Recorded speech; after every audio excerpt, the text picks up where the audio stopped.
జొన్న రొట్టెలు చేసుకోవడానికి స్టవ్ ఆన్ చేసుకొని ఒక గిన్నె పెట్టుకొని ఒక బౌల్లో వాటర్ తీసుకోవాలి. వాటర్ బాయిల్ అయిన తర్వాత అదే క్వాంటిటీతో జొన్న పిండిని తీసుకొని దానిలోకి ట్రాన్స్ఫర్ చేసి మొత్తం ఈవెన్గా కలిసేలాగా కలిపేసుకోవాలండి. కలిపేసుకున్న తర్వాత స్టవ్ ఆఫ్ చేసుకుని ఒక 10 to 15 మినిట్స్ పక్కన పెట్టేసుకుని మనం ఏదైతే పిండిని కలిపేసుకున్నామో దాన్ని మొత్తాన్ని ఒక గిన్నెలోకి తీసేసుకుని చపాతీ పిండిని ఎలా అయితే మనం కలుపుకుంటామో సేమ్ యాజ్ ఇట్ ఈస్గా అలాగే కలిపేసుకుని మనం జొన్న రొట్టెలు ఏ సైజులో అయితే కావాలో ఆ పిండిని ఆ క్వాంటిటీలో తీసుకుని బాల్స్ చుట్టేసుకోవాలి.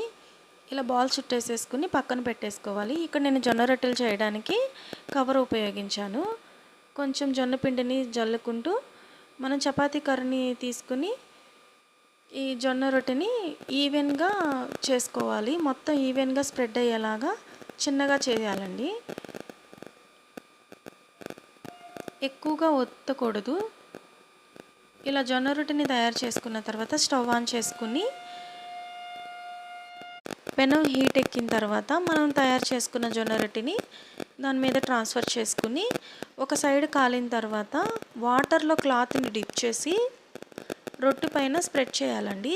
తర్వాత ఈవెన్గా కాల్చుకోవాలి. ఇలా ఈవెన్గా జొన్న రొట్టెని మొత్తం తయారు చేసుకోవాలండి. ఇంతేనండి, ఎంతో ఈజీగా టేస్టీగా జొన్న రొట్టెలు మనం ఇంట్లోనే రెడీ చేసుకోవచ్చు. Thank you for watching.